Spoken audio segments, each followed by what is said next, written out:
en el cráneo, otra en el brazo y otra en la pierna. La del cráneo, felizmente no penetró el parénquima lateral, porque no hubiera muerto, no llegaba muerto, no, estaba vivo. Aparentemente la bala decoló todo el área maxilofacial y lo tomaron ahí en la camilla al shock trauma, lo que es en la vigilancia intensiva. Entonces lo evaluaron todo, Acá hay dos cosas, ¿no? La primera, o sea, recién a la hora habrá aparecido su familiar, que era la mamá, y le pregunta a la policía, porque ya la policía estaba. Señora, ahí, su hijo, ¿qué pasó? No, que él había salido, dicen. Pero, ¿qué hace? ¿Por qué lo balean? No es normal que, salvo que te quieran asaltar. No sé, dijo la mamá, no, él salió a trabajar. Y cuando el chico estaba en la cama, tendido en la camilla, ya obviamente le han puesto sus guías, sus sueros, le han estabilizado, la herida, y necesitaba una tomografía cerebral para ver cómo estaba el cerebro. Una radiografía te queda corta, ¿no? Una tomografía. Y fatalmente no tenemos tomografía en el hospital. Entonces que la idea era estabilizarlo y referirlo a Vitarte o a Hipólito Unanue para que no haga tomografía. Hospital de referencia. Pero acá viene el tema, ¿no? El chico estaba tumbado ahí todavía lúcido y le pregunta el médico tratante, ¿y qué pasó? Me caí, dice. Miren, se habrá caído sobre un revólver, pero se cayó. El tema es que cuando lo comenzaron, cuando el paciente llega, pues así, todo con su ropa, lo tienes que desnudar, ¿no? Para revisar. Entonces le quitan la ropa, todos los telas. Y en los pantalones, entre los testículos, tenía 10 paquetes de pasta básica de cocaína. El chico era un microcomercializador de drogas. La mamá lo sabía y él lo negaba, porque seguramente era su modus operandi. Entonces la policía entró y hemos investigado esto, eso y todo. Bueno, el tema ahí fue, lo referimos, yo no sé si estará vivo o muerto, no sé cómo habrá llegado, pero me dio pena, ¿no? Me dio lástima que un chico a esa edad termine así, en ese camino. Para los padres una frustración, una pena, y para este chico pues todo un desperdicio de lo que pudo ser en el futuro, digamos, un ciudadano de bien en este país. Esas cosas van a ver. Entonces, mientras hay gente que está de ese lado, ustedes están del otro lado, empleando su tiempo en supuestamente estudiar. ¿Para qué? Para que puedan ser médicos, que pero supongo es la meta de todos. No todos llegarán, lamentablemente. En el camino quedarán algunos por diferentes cosas, pero algunos terminarán. Y justo esa noche, ese viernes que estamos de guardia, estaba nuestro amigo Harry. Harry es un médico intensivista. Y así estaba como ustedes, sentadito acá, dándole las clases, ¿no? Cuando le explicaba la anatomía, él se maravillaba mirando con sus ojitos, así como de inquietud. Y Harry estudiaba acá como ustedes, comenzó acá. Luego llegó al internado al hospital. Y luego se fue, hizo su especialidad en medicina intensiva. Y me dio gusto que lo tuve ahí, dándole soporte al paciente, estabilizándolo para poder llevarlo. O sea, nosotros llevamos en el hospital un canterano, ¿no? Uno que comienza ahí, al internado, termina y vuelve. Pero no vuelve como médico general, vuelve como especialista. Y eso es lo que quisiera de ustedes. Algún día lo veo, ojalá que de repente ya no llego a verlo, que vuelvan al hospital, pero para ya dar otro tipo de escuela. Y así como hay de los buenos, hay de los malos también. He tenido internos que llevan a ser médicos generales y se quedaron ahí, y hay dos que tengo que ser una lacra. Así le muestro. O sea, lamentablemente, la vocación del médico, o el cara profesional, o cada una que hace una carrera, tiene dos parámetros. Uno es que te guste lo que haces, la vocación, ¿no? O sea, que te guste hacer lo que vas a hacer. Y segundo es que puedas hacer. Tú puedes ser un genio, ¿no? Muy inteligente y todo, muy capaz, pero si no te gusta, no tienes vocación. A ti te puede gustar, tienes amor al prójimo, lo levantas, lo ayudas, pero no tienes capacidad, no tienes vocación. Las dos cosas van de la mano. Entonces siempre vean ese tema cuando les toque estudiar. El delegado yo, no hay. ¿Quién ha llegado? El láser puntero. A ver, tienes que apoyarme en esto, porque si no apoya la siguiente, ¿qué le hacemos? Callejón oscuro acá. Eres el delegado. Tienes responsabilidad.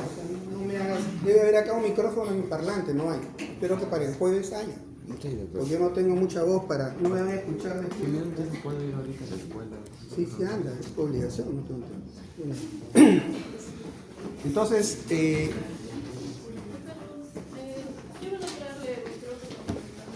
bueno, entonces en esta imagen que he puesto acá, estamos en las operaciones, y esta chiquita que está acá, que se llama Ley, ha sido alumna del curso de Urología. Y yo cuando llevo en el curso, que si Dios quiere les lo dictaré a los que estén acá todavía, los meto a hacer la operación. Acá estamos operando al paciente, y acá nuestra amiga está comenzando a hacer sus pininos en lo que es cirugía. Entonces, a eso quiero que lleguen, a ese nivel. Pero todo tiene sus etapas. Primero aprendan la teoría, luego verán la práctica y finalmente verán al final ya de su carrera en un internado médico, finalmente serán profesionales. Entonces, todo tiene un proceso, pero comienza acá. Desde los rudimentos, de las bases. Y en este curso vamos a tocar lo que es anatomía y fisiología del aparato reproductor masculino. Así que quisiera que con esa seriedad y esa responsabilidad lo tomen. Vamos a hablar de muchos temas que tienen que ver con sexualidad humana.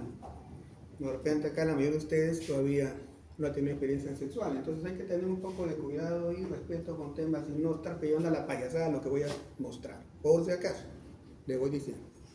Entonces, vamos a ver en esta mañana, espero que me alcance el tiempo para tocar 3 horas, me han dicho son 3 teorías, por eso estoy tratando de comenzar temprano. Traten de llegar temprano, respeten el horario en que comienza la clase. Yo tengo una mala costumbre que soy impuntual. ¿Y por qué soy impuntual? Porque dicen de que la hora es la hora, ¿no? 5 minutos antes, 5 minutos después, ya no es la hora. Yo llego media hora. Espero que ustedes hagan lo mismo. O sea, el alumno no puede ser menos que el profesor. Es como en otros países, ¿no? En el oriente, si el jefe no se va, nadie se va. Entonces yo soy el jefe ahora. Ustedes son mis subordinados. Así que, por favor, puntualidad. Entonces, comenzamos. El sistema reproductor masculino lo hemos dividido en 2 partes. Los genitales externos y los genitales internos. Dentro de son los genitales externos es lo que nosotros podemos ver, como su nombre lo dice. Estamos hablando del pene y los testículos del barrio. Y los genitales internos son estructuras que están dentro del cuerpo que a veces no la podemos ver. Por ejemplo, estamos hablando de la próstata, de las vesículas seminales, estamos hablando de la uretra. La uretra tiene una naturaleza mixta. Tiene una zona que está interna dentro del cuerpo y una zona que está fuera del cuerpo, como veremos después, pero lo clasificamos acá igual que el deferente. Los conductos deferentes son estructuras que conducen los espermatozoides del epidídimo hacia la uretra prostática. En una eyaculación puedan salir. Entonces, esos deferentes, si bien es cierto, están como internos, pero nosotros podemos palparlos externamente. Y eso es lo que hacemos cuando queremos hacer una vasectomía, por ejemplo, cuando queremos ligar los deferentes, que es un método de planificación familiar quirúrgico definitivo. Entonces, esto tiene una dualidad, ¿no? Pero vamos a clasificarlo en estos 2 grupos. Entonces vamos a ver que en los genitales externos el pene es el órgano copulador, mientras que los testículos son el órgano de producir espermatozoides, hormonas sexuales como la testosterona. La testosterona va a ser la vedette de este curso. Vamos a ver todo lo que implica la función que cumple la testosterona en un varón. Entonces vayan grabando conceptos. Y dentro de lo que es genitales internos, más que todo son los que transportan los espermatozoides, así como los fluidos que son componentes del sexo, como veremos en las posteriores clases. Entonces vamos a ver, ¿no? Como les había dicho, que el epidídimo, por ejemplo, a pesar que dice que es parte de los genitales internos, lo podemos palpar externamente en un examen testicular. Podemos palpar el diámetro de los testículos y podemos palpar el epidídimo. cuando examinamos a un paciente. Entonces, es importante que estas estructuras, tanto epidídimo, uretra y deferentes, a pesar de considerarse internos, los podemos examinar. Y cuando digo los podemos examinar, es porque ustedes van a ver un curso que es semiología, donde se supone que van a hacer historias clínicas de los pacientes. Y va a haber un momento en que van a hacer historias especializadas, ¿no? Por decir, van a rotar por unas clases que tienen que ver con lo que es neumología y harán una descripción clínica de lo que es el aparato respiratorio. Pasarán por lo que es cardiovascular y harán una descripción de lo que es el corazón y los vasos arteriales, venosos, y llegarán al curso de urología, donde vamos a ver el aparato reproductor masculino, la parte urológica. La parte femenina lo ve el ginecólogo, yo veo la parte masculina, que es el urólogo. Entonces, cuando lleguen a ese curso, les van a dar ustedes o les van a encargar hacer un portafolio. Y el portafolio implica de que van a agarrar a un paciente de la práctica, le van a hacer una historia clínica y van a hacer sus diagnósticos etiológicos, sindrómicos y el tratamiento que le vas a dar. Ya es en el 5º año de medicina, están recién en el primero. Pero ¿qué es lo que pasa? ¿Por qué me detengo acá?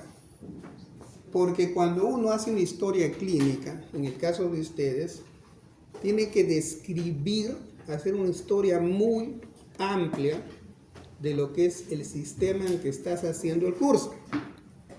¿Me dejo entender? Si esto es urología, ¿dónde le daré mayor importancia al hacer un examen? En los genitales externos y si puede ir en los internos. Porque estamos hablando del aparato genitourinario. Ojo. Entonces,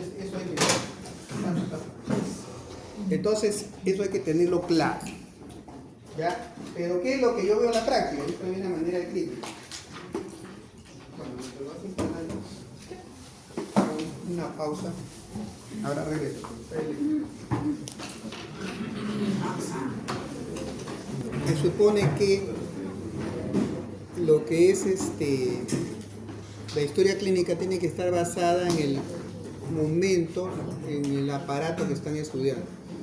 Entonces me traen la historia estos chicos y me doy con la sorpresa que me hacen una descripción florida, muy minuciosa, de lo que es el aparato respiratorio.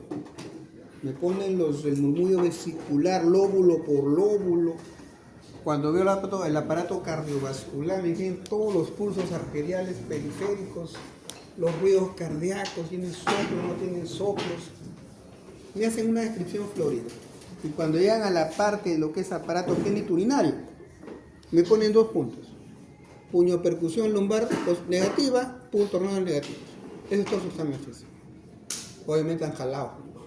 ¿Por qué? Porque esto es la descripción anatómica. Señor, ¿tiene los 2 testículos en su sitio? ¿Tiene el pene sin lesiones en el prepucio, en el glande? ¿Le has hecho tacto rectal? ¿Has tocado su próstata? ¿Se dan cuenta? Es un examen genitourinario masculino.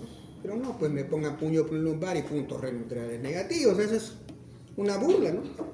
Entonces les voy diciendo, o sea, estas cosas que les digo no es para que tengan como cultura general, es para que lo apliquen el día que examinen a un paciente y vean los parámetros de normalidad o patología. Esa es la idea. Por eso nos demoramos explicando esto.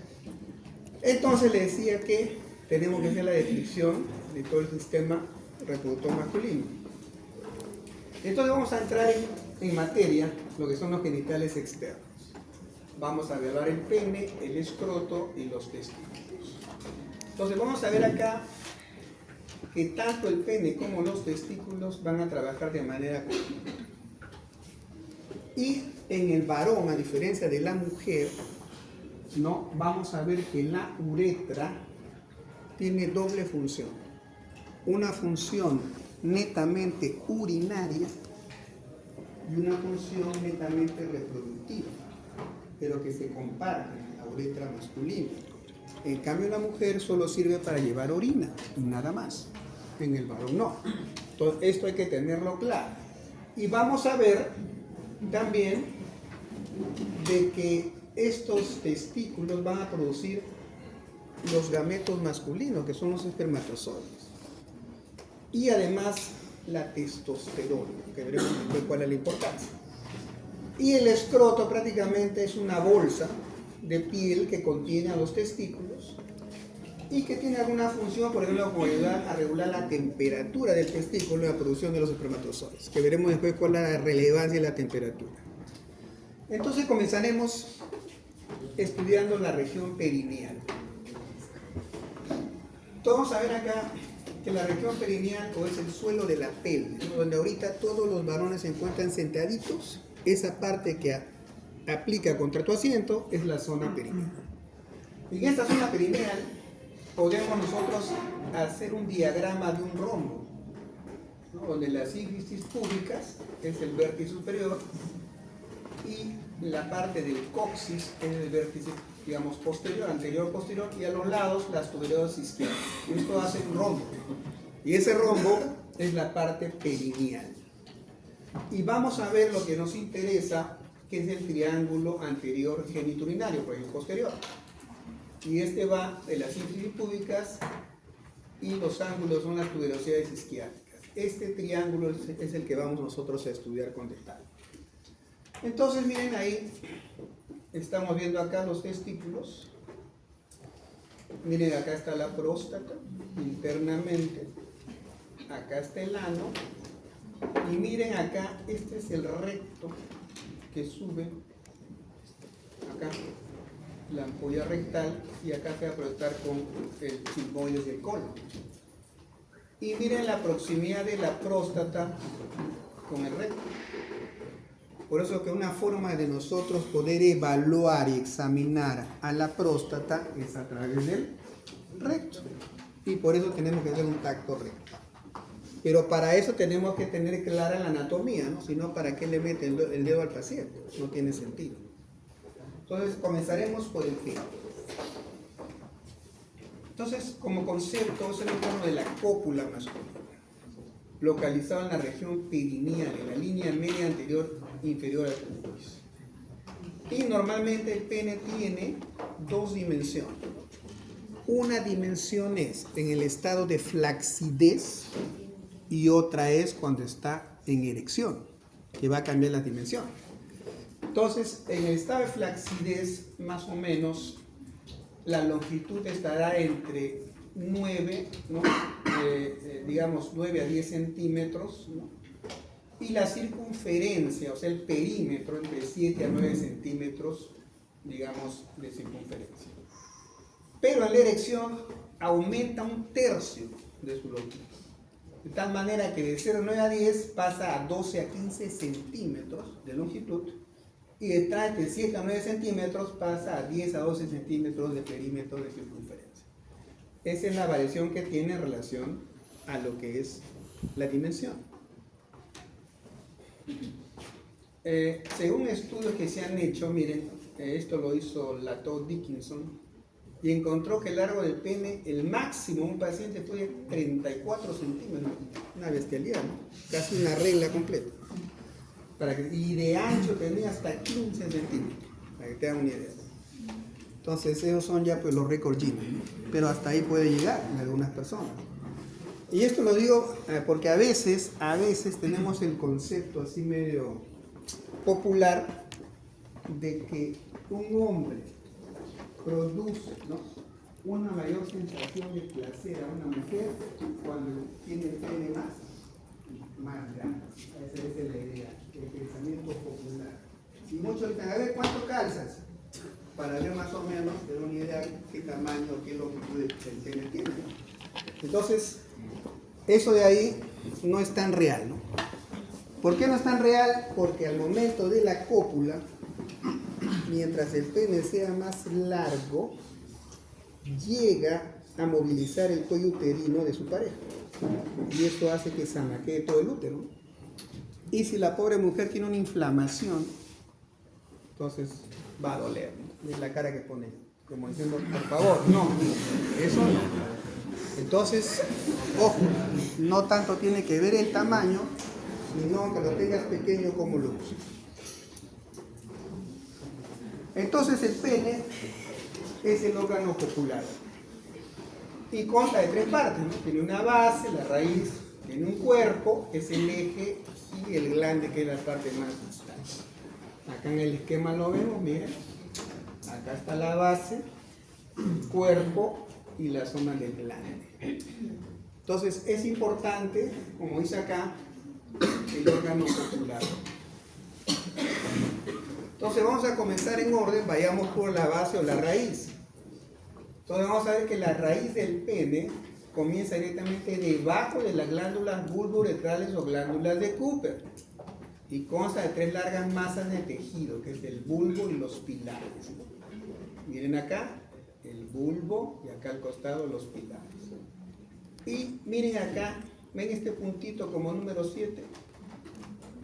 ¿Qué es el 7? Las glándulas bulbouretrales o de Cooper. ¿Y qué dice acá? Que la raíz comienza directamente debajo de Cooper. Pregunta de examen, siempre pregunto y siempre jala. Acá le estoy diciendo a manera de brutos. Glándula de Cooper se inicia lo que son las raíces del pene, que son las 3 estructuras, acá los pilares y acá el bulbo. Acá es también más nítido. Acá se ven, miren, estos son las raíces que vienen a ser, después se convierten en cuerpos cavernosos. Acá está el bulbo, que después se convertirá en cuerpo esponjoso. Entonces vamos a ver que esta raíz se encuentra en un compartimento superficial del periné, que es la región anatómica ubicada entre los muslos debajo del diafragma urogenital. Y este va a contener a los genitales externos y el ano, ¿no? La zona del diafragma urogenital, que era en el triángulo anterior. Y vamos a ver que vamos a encontrar el bulbo del pene, así como los 2 pilares o cuerpos cavernosos, uno a cada lado. O sea, tenemos 2 cuerpos cavernosos y tenemos un cuerpo esponjoso uno. En este esquema ya lo vemos mejor. Estas raíces ya están compuestas por las raíces de los cuerpos cavernosos. O sea, de ahí van a comenzar los cuerpos cavernosos, ¿no? Estas 2 estructuras que van al lado del cuerpo esponjoso. Esos cuerpos cavernosos, ¿no?, van a seguir las ramas isquiopubianas. Mira, acá está el hueso. Isquiopubianas cubiertas por los músculos isquiocavernosos. ¿Ven acá? Estos músculos isquiocavernosos. Y también por la fascia de Gallaudet, ¿ya?, o fascia perineal profunda. ¿Ven acá? Y se unen a partes por debajo de la sínfisis púbica. Mira, acá está la sínfisis. Estas se unen ahí, cambian de dirección, ahora son anteriores e inferiores y se prolongan en el interior del pene como cuerpos cavernosos y quedan cubiertos por la fascia de Buck. Imagínense ustedes, cuando ustedes agarran un jodó, cuando consumen la chatarra, pero agarran un jodó y a veces vienen empaquetados con un plástico. Tienen que abrir el plástico recién para poder sacar el embutido. Entonces, imagínense ese plástico en la fascia de boca y el jodoc es el cuerpo cavernoso. Entonces, los cuerpos cavernosos están englobados por la fascia de Buck. Y la fascia de Buck, ¿cuál es la función? O sea, cuando los cuerpos cavernosos, el cuerpo esponjoso se llena de sangre, de turgencia, esta fascia de Buck mantiene la tensión, mantiene la rigidez del pene. Por eso cuando a veces ocurren accidentes durante algunas parejas en una relación sexual, cuando a veces quieren hacer maniobras extrañas, ¿no?, se han leído todo el Kama Sutra de principio a fin, y en una de esas tiran el pene a un lado y se rompe la fascia de Buck. Y se llama una fractura del pene. Mira, no es un hueso, pero es tan duro que coloquialmente una fractura, el pene se rompe. Y es una hematoma terrible. Y hay que operarlo de emergencia para salvar el pobre pene. Pero vaya a preguntarle cómo pasó. Viene el paciente así con el pene doblado para un lado, con un hematoma, y le digo, ¿qué pasó? ¿Cómo fue? No, que estaba viajando en la combi y me golpearon con una mochila.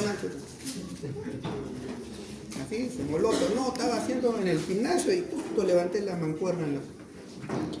Nunca te va a decir que estaban haciendo maniobras extrañas, no te van a decir, ¿no? Pero ya uno que conoce, será como tú dices, ¿no? Como el chico, ¿no? El baleado, ¿no? Que se cayó con un revólver. No es así, cosas. Siempre el paciente tiende a mentir. Yo sé que ustedes tienen que ir con malicia, porque nunca le va a decir la verdad. Y les digo, ¿cómo va el sistema? ¿Funciona? Ya. ¿Escuchan? Sube un poquito. Hola, hola, hola. 1, 2. ¿Ahí está bien? ¿El último escucha? A ver, la última que es capaz. ¿Escuchas? Ya, listo. Que no se acopla, no se acopla. Bueno, entonces,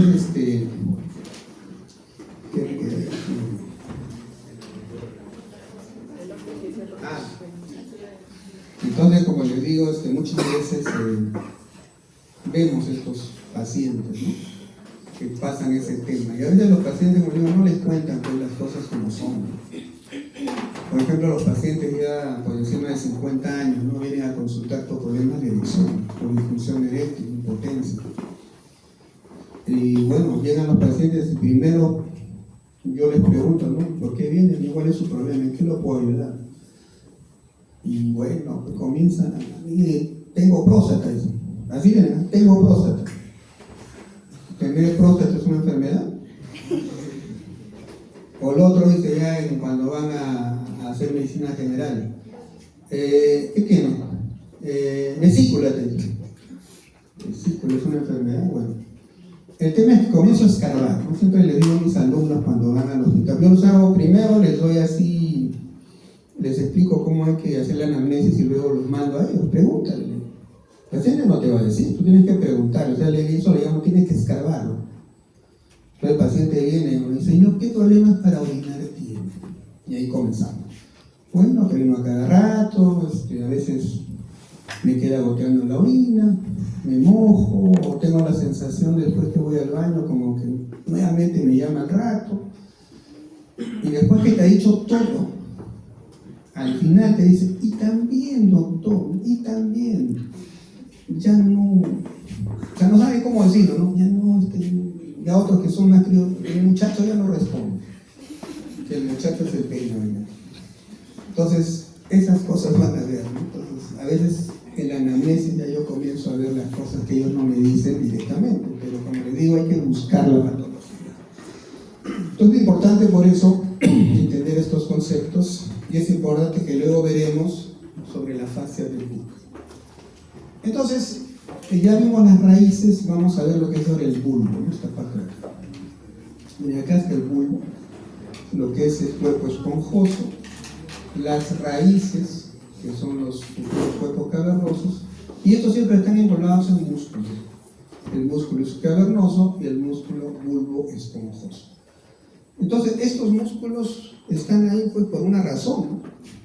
Cuando se produce una eyaculación, imagínense el semen, que tiene 3 orígenes, como lo veremos, tiene que ser eyaculado, expulsado fuera del cuerpo. Y para una expulsión tiene que haber una contracción. Y quienes se contraen son estos músculos, están ahí, es su función. Entonces vamos a ver el bulbo del pene, es la parte interna o proximal del cuerpo esponjoso, esta parte de acá, cubierto por el músculo bulbo esponjoso, bulbo cavernoso, también otros textos, y es una de las 3 columnas del tejido eréctil del pene, que dijimos son 2 cuerpos cavernosos laterales y un cuerpo esponjoso inferior. Los 3 te van a producir lo que es el tejido eréctil, y se encuentran en la base del pene, justo por debajo de la membrana perineal o fascia del diafragma urogenital inferior. Miren acá, ¿ven? Esta es la fascia, por debajo de esta fascia, y está cubierto por músculo bulbo esponjoso que está acá.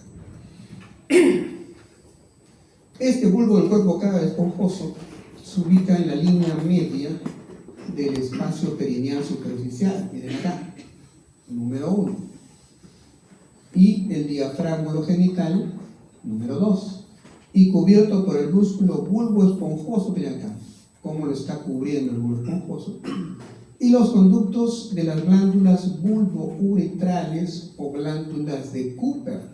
Miren acá. ¿Qué dijimos que marcan? ¿Qué marcan las glándulas de Cooper? Al inicio No, es la raíz del reino, ¿no? Bueno, veo que están atentos. Y la uretra se continúa al interior del cuerpo del pene a través del cuerpo esponjoso. Acá ya está por dentro ¿quién? La uretra. La uretra es la que nos lleva el producto de la micción de la orina de la vejiga hacia el meato urinario que está en la parte distal del pene. Y vamos a ver que rodeándolos, miren, rodeándolos a estos está la fascia de Buck, que ya hemos hablado. Nuevamente, para remarcar lo que he dicho, miren, el músculo bulboesponjoso, los istiocavernosos, vemos acá que es lo más importante, la raíz, acá está la raíz del pene junto con el bulbo y las raíces de los cuerpos cavernosos. Nuevamente, los músculos istiocavernosos, el bulbo esponjoso, y en este esquemita, en esta parte, la fascia perineal profunda o fascia de Gala-Uterus. Entonces, ya vimos la raíz, ahora veremos el cuerpo,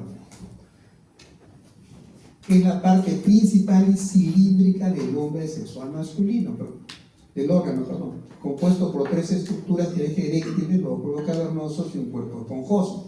O sea, las tres estructuras tienen una función eréctil, pero fundamentalmente los cuerpos cavernosos, porque el cuerpo esponjoso más tiene la función de proteger a la uretra, que es la que finalmente va a llevar por un lado la orina y por otro lado el eyaculado.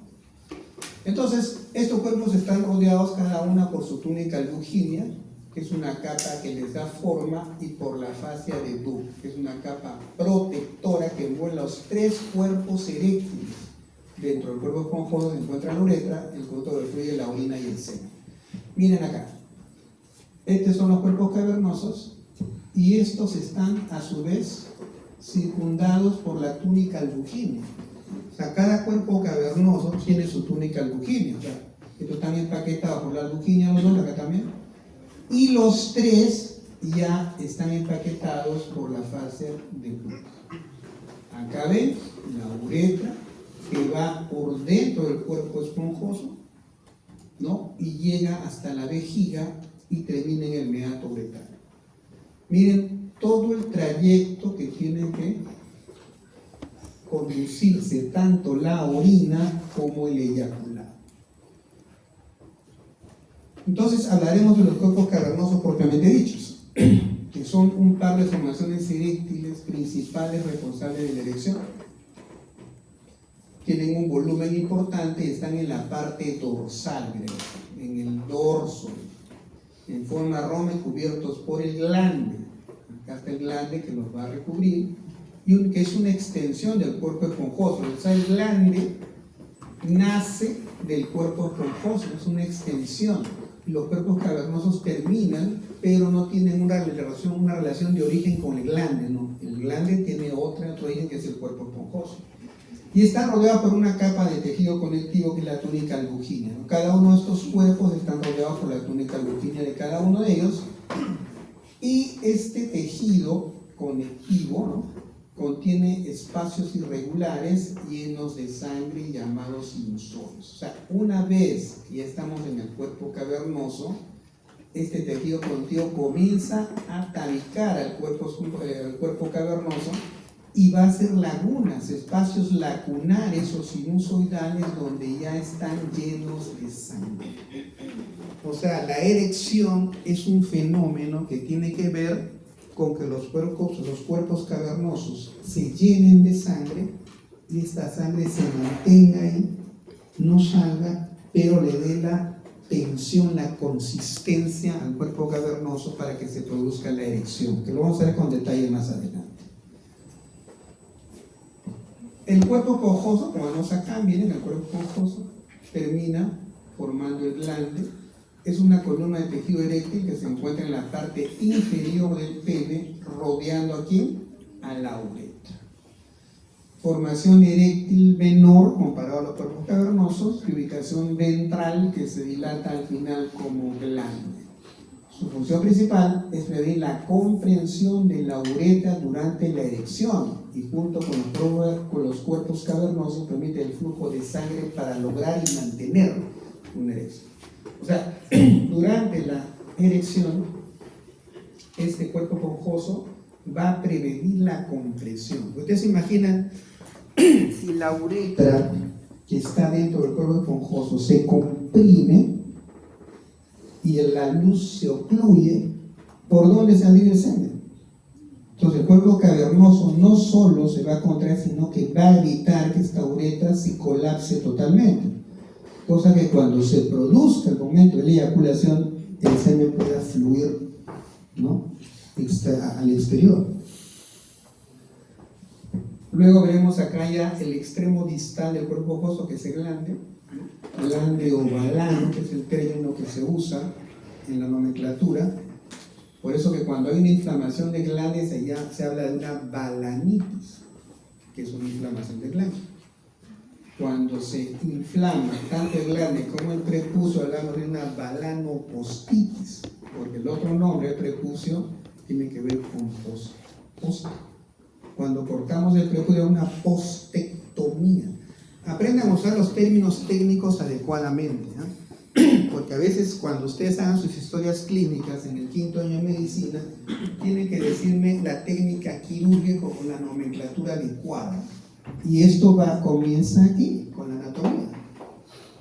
Dime. ¿Cómo es la inflamación del prepucio y el glande? ¿Cómo se llama? Se llama una balanopostitis. De patología no le voy a preguntar, pero por curiosidad de su compañero le digo, estamos hablando de la parte básica. Entonces vamos a ver que esta parte ancha, miren, tiene forma de cono, ¿verdad?, o una punta de flecha, ¿dicen acá? Y suele ser de color rojizo o rosado generalmente, o violáceo. Y el glande tiene un cuello, miren acá, tiene un cuello que sirve para delimitarlo del cuerpo del pene, ¿no?, el cuello, con una corona, miren acá. Esto es una coronita, acá, ¿ven? Una corona o borde saliente, y el surco balano prepucial entre el glande y el prepucio, mira, acá hay un surco, se llama surco balano prepucial. Y en este surco van a ver alrededor glándulas, se basa que son las glándulas de Tyson. Entonces recuerden, surco balano prepucial, va a haber acá glándulas de Tyson, y el meato uretral, el meato que es el orificio, ¿ya?, donde se abre la uretra, y un frenillo, mira acá, un frenillo ventral o brida que lo une a un pliegue de piel retráctil que se conoce como prepucio o piel móvil. Entonces, toda esta estructura deberían ustedes de describirla cuando hagan su historia clínica. Y para eso obviamente tienen que examinar el pene del paciente. ¿Me dejo entender? Porque todo esto que ustedes ven anatómicamente normal, más adelante puede darnos patología. Por ejemplo, yo traigo por ejemplo, porque esto no es una clase de urología, ¿no?, o sea, desde el punto de vista clínico, pero es la base. Esta zona del surco balano prepucial, estas glándulas de Tyson producen el esmegma. Y el esmegma a veces lubrica el glande, ¿no?, para eso es su función. Pero también el esmegma, a veces, si el paciente no tiene una buena higiene, que te va a dar un olor especial, un olor a pescado. O sea, los varones saben cuando no se bañan cómo es el olor. Otro, puede ser sitio de infecciones, de gérmenes, cuando hay una buena higiene. Es más, hay pacientes que a veces tienen este glande completamente cubierto por el prepucio, y el prepucio no puede, perdón, el glande no puede verse porque el prepucio es estrecho. Eso se conoce como una fimosis.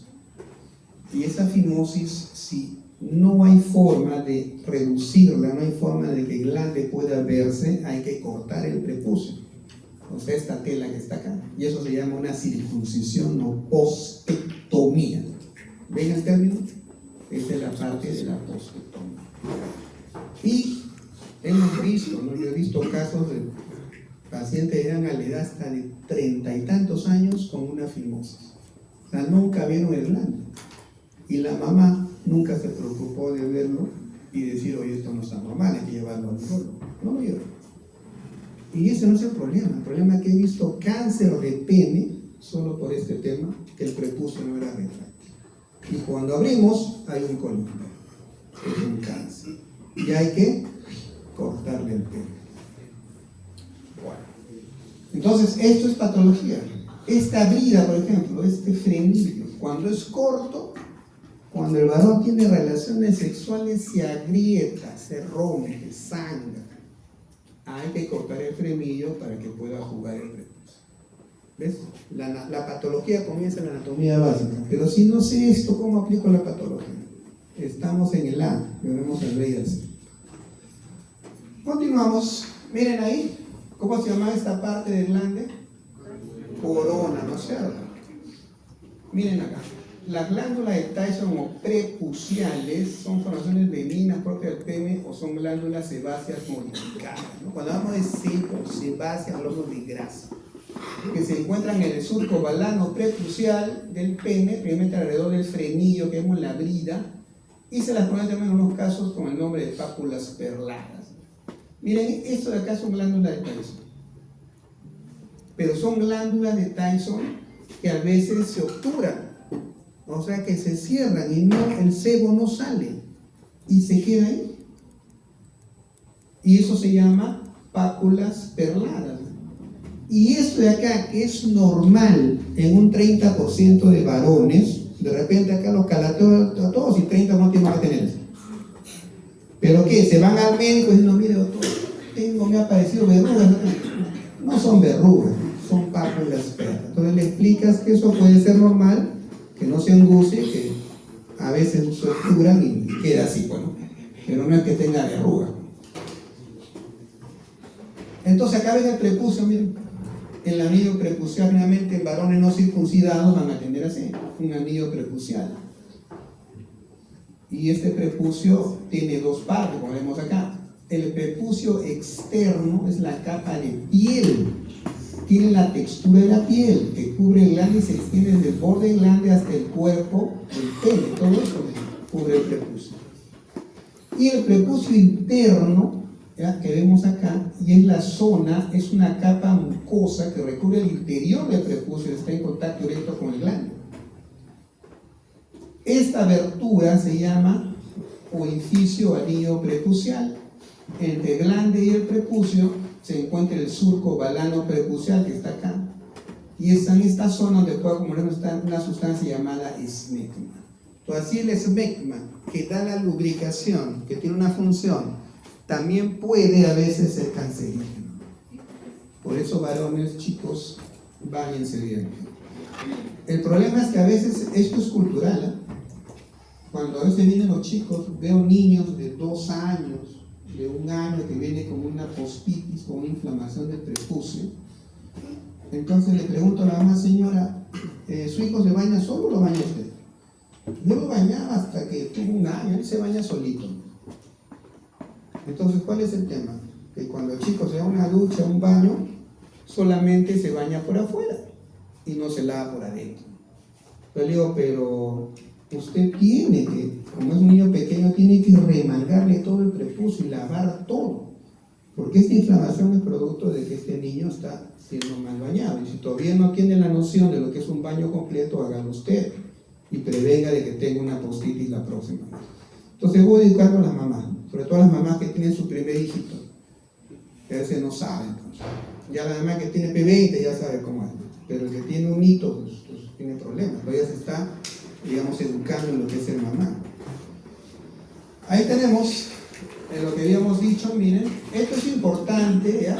Esto es pregunta de examen, ¿no? Hay que saber los planos anatómicos, sobre todo cuando hagamos cirugía, tenemos que saber qué estamos haciendo. Eso es importante. En medicina van a ver que muchas cosas se aprenden bien, ¿no? O sea, lo que yo llamo la técnica del mono, ¿no? Yo veo, imito y hago. Por ejemplo, Cuando nosotros trabajemos en una institución de salud, nosotros vamos a tener un equipo de salud. Vamos a tener una enfermera al costado, un obstetriz, un odontólogo, un tecnólogo y más abajo los técnicos de enfermería. Entonces, cuando ustedes siempre tienen que pensar esto, nosotros como médicos, antes que médicos, tenemos que ser científicos. O sea, tenemos que utilizar esos rudimentos, tenemos que tenerlos claros. ¿Ya? Y les digo por qué. Porque a veces el resto del equipo mira lo que tú haces y lo va a imitar igual que tú o mejor que tú. Y les cuento ya una perla para que vean cómo es el TT. Cuando yo me fui a hacer el SERUM, que es el Servicio Rural Urbano Marginal de Salud, después de cuando tú te gradúas con tu título como médico, te pide el Estado que te vayas a hacer práctica rural. Puede ser por el Ministerio de Salud o por el Salud. Y te vas tú a un centro de salud a hacer tus serums. Después de ese año de serums, recién tú puedes postular a hacer una especialidad médica, la que tú eliges. Entonces, cuando yo me fui al serums, me mandaron a... ¿Quiénes son acá de la selva? ¿A un selvático? ¿San Martín? ¿De qué parte de San Martín? No, ¿quién es San Martín? ¿De qué parte de San Martín? De Lamas. Yo estaba en tu barrio cuando tú tenías 2 años. Entonces yo me fui a hacer el serum a Lamas. Y en Lamas trabajé en una posta de salud. Y en Lamas hay un hospital, ¿verdad? ¿Cómo te llamas? Jazmín, hay un hospital, ¿has visto? En Lamas hay un hospital. En ese hospital de salud no había solo 2 médicos que se turnaban a hacer las guardias. Entonces había días en que hacía guardia la enfermera, solita, la obstetriz, el odontólogo, porque no había nadie más, ¿no? Y un día me acuerdo, yo todavía estaba haciendo mis serums en la posta de salud. Y la enfermera, como es un lugar pequeño, pues nos conocemos, me llama, me dice: doctor, por favor, ayúdeme, tengo un caso difícil. Bueno, yo no estaba obligado porque yo trabajaba en salud. Bueno, dime, ¿cuál es el problema? Que tengo una paciente que está sangrando con una hemorragia y se me está descompensando. Está bajando la presión. Bueno, voy a ir a ver en qué te puedo ayudar, porque me está desesperada la enfermera llamando. Entonces fui y efectivamente era un aborto incompleto y la paciente estaba desangrada. Entonces, cuando es un aborto incompleto, ¿cuál es el tratamiento? El tratamiento es hacerle un legrado uterino. Para ustedes dos que parece que han hecho legrado, ¿saben lo que es un legrado uterino? ¿Sabes o no sabes? No te suelto, no te hagas. Un legrado uterino, ¿sabes qué es? Entonces escuchen, si no sabes, están hablando, contando no sé qué cosas, no van a entender. Ya, por favor, no se me distraigan, porque la siguiente meto un cocacho. Entonces, era un legrado uterino lo que había que hacer. Yo había visto en el internado hacer, pero nunca lo había hecho. Y era el doctor, el médico. Llego y había un técnico en enfermería, técnico. Me dice: doctor, hay que hacerle un LU. Mira, ya me dio la nomenclatura. LU es legrado uterino. Hay que hacerle un LU. Y yo, como le digo, que nunca he hecho. Yo le digo: a ver, ¿tú sabes hacer? Mira, ahí viene la técnica. Y no digo: yo nunca he hecho, papá, no le voy a decir. Bueno, que para qué ha venido, mira, este médico no sabe nada. ¿Tú sabes hacer? A ver, ¿cómo se hace? A ver, te voy a supervisar. Agarra tu anestesia ahí y le pone pues en el cuello uterino, anestesia a los 2 lados, pues, para que le caína. A ver, ¿qué más? Ahí tenía sus legras. Va bien, le digo antes, pues. Agarra ahí su dilatador, metió la legra, comenzó a bajarse todo el tejido residual que deja la placenta y el sangrado. Muy bien, muchachos. ¿Cuál es el tema? Que él aprendió por imitación, porque vio hacerlo a alguien, pero ¿sabía por qué lo hacía? No sabía. Esto implica de que nosotros tenemos que hacer las cosas porque sabemos por qué. Eso nos diferencia. ¿Me dejo entender? Yo puedo aprender mirando y viendo, pero si no sé por qué, no estoy haciendo medicina. Entonces ustedes están obligados a saber la teoría primero y luego la práctica.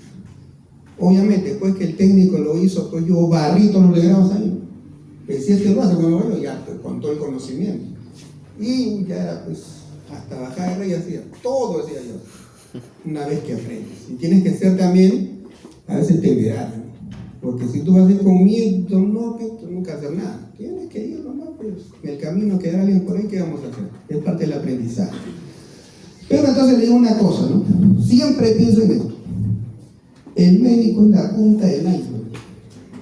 Ustedes están arriba. Después de ustedes, ¿quién está? Dios. ¿Me das cuenta? Si tú tienes un paciente semi-muerto ahí, el Señor Jesús no va a bajar pues a curarlo, ¿no? Le dice, oye María, anda, atiéndelo por mí. Y tú vas a usar toda tu ciencia, toda tu práctica y le vas a salvar la vida. Mira el trabajo, la responsabilidad que tenemos como médicos. Somos la punta del iceberg, chicos. Por lo cual, no se me duerman, estudien, asuman la responsabilidad que van a ser médicos, que Dios los va a tener como su mano derecha para salvar la vida de los pacientes. Vean lo que pasó. Entonces, véanlo así. Ya después les contaré otras historias que me han pasado. Yo les voy a enseñar parte de la teoría y parte de la práctica que he tenido ya con los años que tengo, que ya me quiero jubilar, para que ustedes aprendan lo que es el médico. Entonces, no seamos monos, seamos científicos. ¿Ok? Entonces, miren esto. Cuando yo hago una circuncisión o una postectomía, tengo que cortar todo el prepucio. Y para eso tengo que conocer todos estos planos anatómicos. Comenzamos por la piel, acá, la parte más sobre acá, la piel, número 1. Es delgada, lisa, móvil, pigmentada, generalmente más oscura que el cuerpo, del color de la piel del cuerpo, unida finalmente a la base del glande con un repliego llamado prepucio, ¿no? Lo que hemos visto, tanto en la parte externa como en la parte interna. Esto es la zona de la piel, primer plano. Segundo plano, número 2, bien, debajo de la piel. En la fascia superficial o dartos, ¿no? Es la capa delgada del músculo liso. O sea, esta capa tiene una naturaleza que es el músculo liso. Como ustedes sabrán, hay un músculo liso. ¿Cuál es el otro tipo de músculo? El estriado. O sea, esta capa de dartos es músculo liso.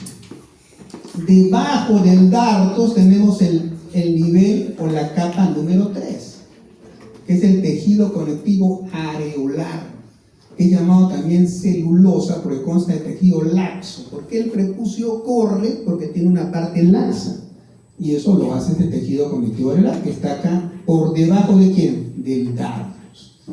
Después de esa estructura ya viene lo que es la fascia profunda o fascia de Buck. Miren acá, número 4. Esta envuelve a los 3 cuerpos eréctiles y se conoce como fascia profunda, a diferencia de ¿quién? Del dartos, que es la fascia superficial. Y es un tejido fibroso. O sea, cuando hablo de fibra, hablo de dureza, ¿no es cierto? Es un tejido fibroso que rodea a todo el pene, pero no sé de dónde. ¿Dónde no encontramos la fascia del Buck? En el glande. Y es considerada como la hoja superficial de la túnica albuginea, porque después de la fascia de Buck ya viene la túnica albuginea. Y dijimos que cada cuerpo eréctil estaba rodeado por su túnica albuginea. Entonces vemos acá que es un tejido conectivo denso, a diferencia de que es fibroso, llamado hoja profunda, que rodea individualmente a cada uno de los cuerpos cavernosos, individualmente, formando entre ambos un septo o septum pectiniforme entre la proximidad de ambos cuerpos cavernosos. Y finalmente, una vez que pasamos la albuginea, ¿qué encontramos acá? Al tejido eréctil. ¿Y el tejido eréctil qué es? Son espacios lacunares endoteliales, llenos de sangre, delimitados por trabéculas o fibras colágenas, elásticas y musculares lisas. Finalmente, el tejido eréctil.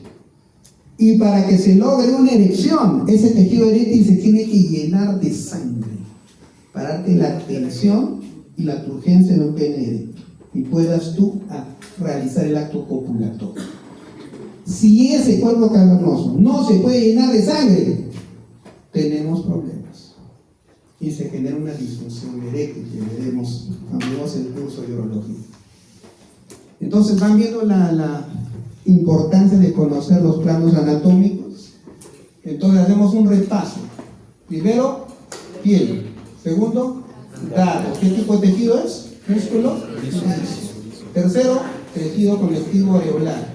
Cuarto, fascia profunda o de Buck. Y de ahí viene la túnica longínea de cada estructura y finalmente el tejido eréctil. 6 planos que hay que conocer. ¿Ok? Ahora el pene es importante, ya hemos hablado que la erección es un fenómeno vascular. Es no vascular, es neurovascular. O sea, no basta con que los cuerpos cavernosos se llenen de sangre, sino que tengan una inervación adecuada. Entonces no solamente es circulación, también es la parte neurológica.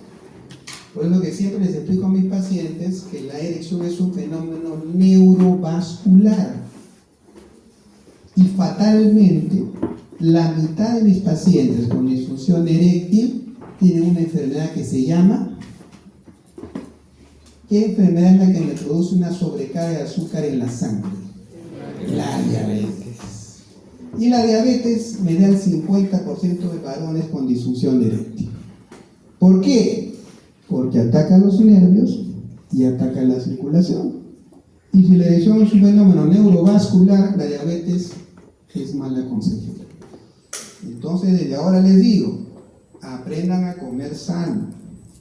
¿Ya? Eso nunca lo pierdan de vista. Nosotros actuamos por precepto y ¿por qué?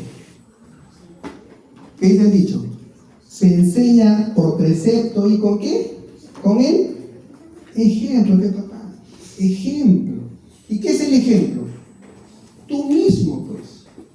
¿Cómo le digo a un paciente, baje de peso si yo soy obeso? Le pregunto, ¿me va a escuchar? Yo tengo colegas así, ¿eh? A mi costadito, a mi consultorio, tengo cirugía general y un cirujano, pues, que pesa el doble que el doctor seguro, para que tengan una idea. Entonces, un día lo escucha este bandido y le dice al paciente, señor, pero tiene que bajar de peso. Tengo una hernia. Digo, el paciente se agarra y este que me está explotando el peso y me dice que baje de peso. ¿Me dejo entender?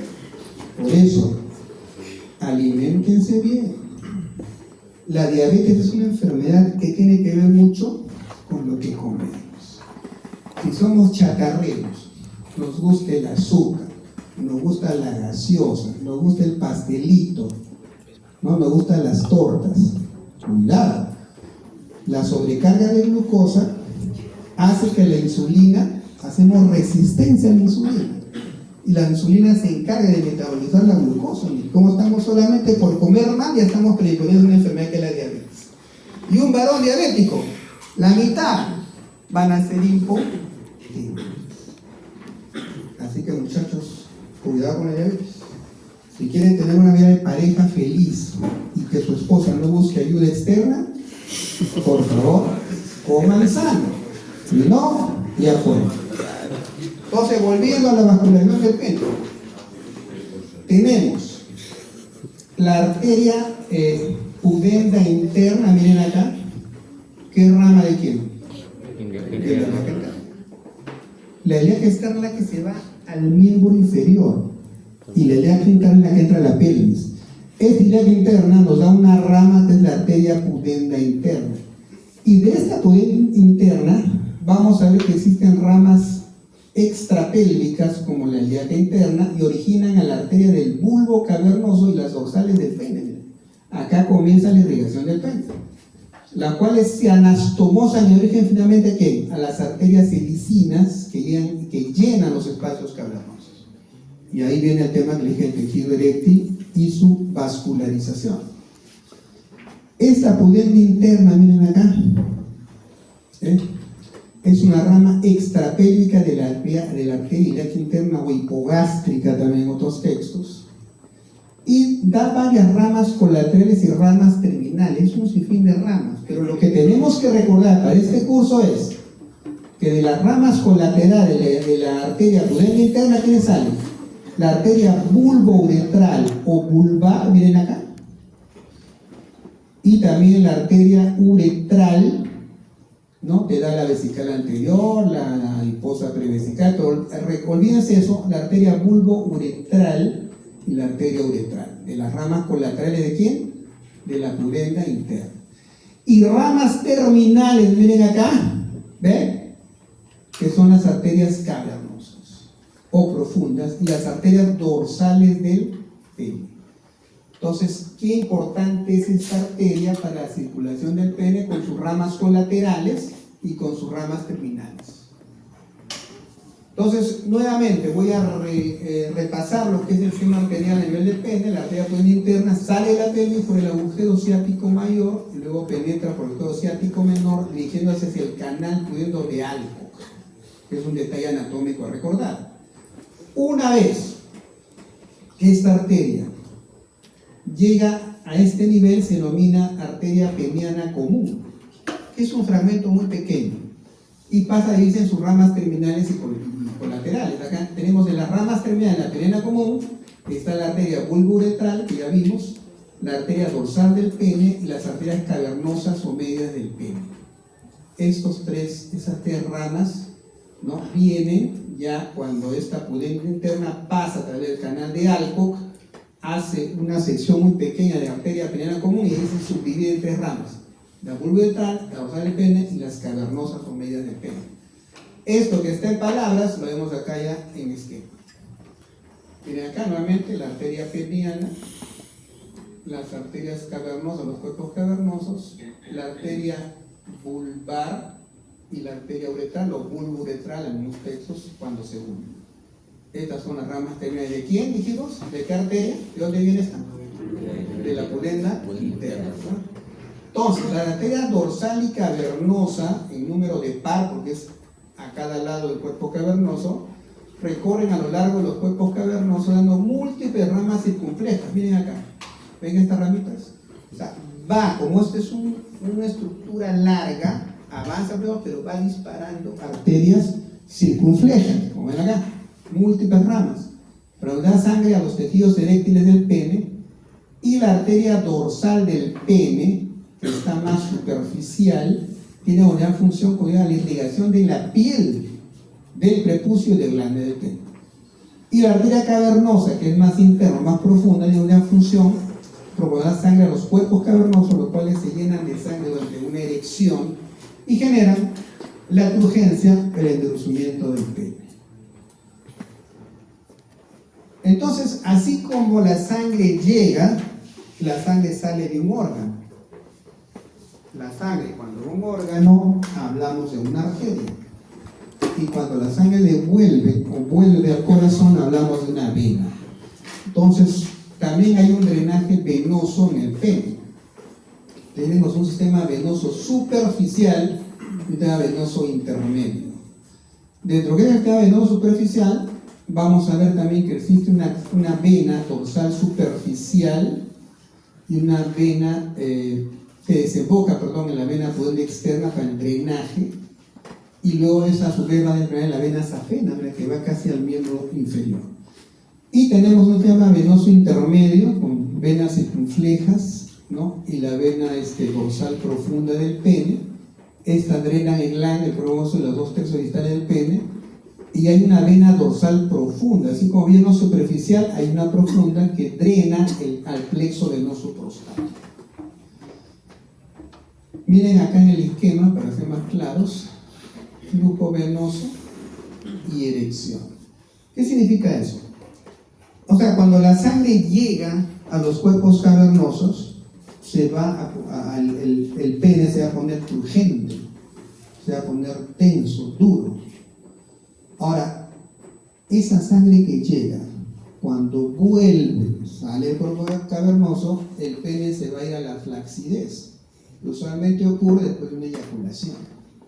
Pierde la turgencia y pasa a la flacidez. Entonces, ¿la idea cuál es? A ver, pregunta simple. ¿qué le conviene a un varón en una erección? Vamos a preguntar acá, no respondan cosas. A ver, ¿qué le conviene? ¿Que la sangre se quede en el pene o salga del pene? En la erección. ¿Qué le conviene a un varón? ¿Qué dirías tú? O sea, para que mantenga la erección, ¿qué le conviene? ¿Que la sangre se quede o salga? Se quede, ¿no sé?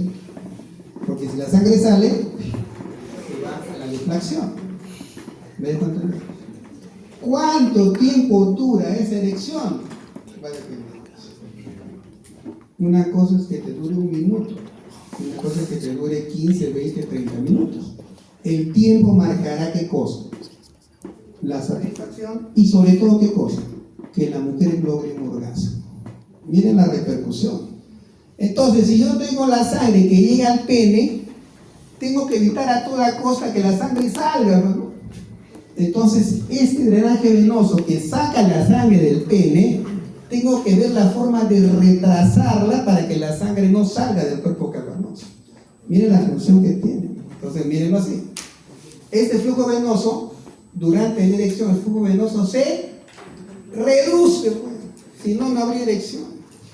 ¿Debido a qué? Aquí hay una compresión, un aplastamiento, ¿ya?, de las venas semisarias circunflejas entre los cavernosos y la túnica albuginea. O sea, estas venas circunflejas que están sobre la túnica albuginea tienen que colapsarse, comprimirse para que la sangre no salga del pene. Entonces, este es todo un sistema que lo vamos a ver cuando veamos la erección, ¿no? Ayuda a mantener la erección, esta compresión, la dificultad del drenaje de la sangre y la compresión de las venas semisarias es un mecanismo veno-oclusivo que es esencial para el proceso de erección. En este esquemita vamos a ver mejor lo que les he dicho. Miren acá. Estamos viendo acá ya lo que hemos visto de las capas a nivel del pene, ¿no? ¿Qué dijimos primero? ¿Cuál era la primera capa? La piel. La segunda capa, de ahí que venía la fascia espermática superficial, y de ahí viene la profunda, que es la de Buckley, ¿no? Ya miren ahora acá, vamos a eso traducirlo. Miren, acá tenemos el dardo, es la segunda capa, ¿no es cierto? Y miren acá hay un sistema venoso superficial que está entre el dardo y quién. La fascia de Buck. La fascia de Buck es la que empaqueta a los tres cuerpos eréctiles, miren acá, que le da la tensión para que no se pierda la erección. Y debajo de la fascia de Buck, ¿quiénes están? La vena dorsal profunda, que es parte del drenaje de las estructuras eréctiles, las arterias dorsales del pene, y al costadito, ¿quién está? El nervio dorsal. El paquete vasculo nervioso dorsal del pene. Cuando hablamos de paquete, hablamos de arteria, vena y nervio, en anatomía. ¿Y esto de acá para qué sirve? Mire, voy a aplicarlo a la clínica. Antes viene nuevamente acá, vena dorsal profunda, miren, arterias dorsales del pene, y miren acá, nervios dorsales. Ahora, la pregunta viene acá. Si yo quiero, por ejemplo, hacer una circuncisión, cortar todo el prepucio, y que el paciente no siente el corte, ¿qué voy a hacer? Tengo que anestesiar, ¿no es cierto? Y este procedimiento de la circuncisión se puede hacer con anestesia regional en la columna, como con anestesia local, directamente en el pene. Entonces, si yo quiero quitarle la sensibilidad al prepucio para poder cortarlo, el paciente pues soporte el dolor, el corte, tengo que anestesiar. Y cuando hablamos de anestesiar, ¿a qué me refiero? ¿Alguien tiene una idea? ¿Qué significa anestesiar? Pinchar. ¿Inhibir qué? ¿Qué quieres inhibir? O sea, quieres inhabilitar al nervio. ¿Por qué quieres inhabilitar al nervio? Ah, no quieres. A ver, ¿por qué levantamos el nervio? ¿Por qué lo sedamos el nervio? ¿Para qué?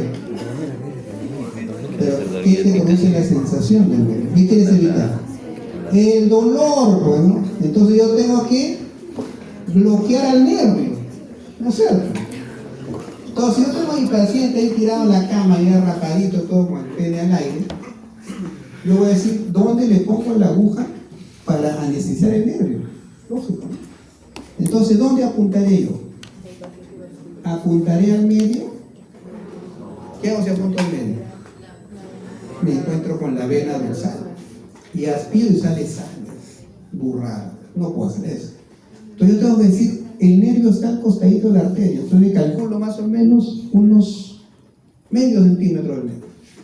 De la mitad, medio centímetro, pulso. Jalo, si no hay sangre, le meto la anestesia. Al otro legolito, medio tiempo en la parte media, pulso, ¿no hay? Le pones unos 2 centímetros de lidocaína al 2%.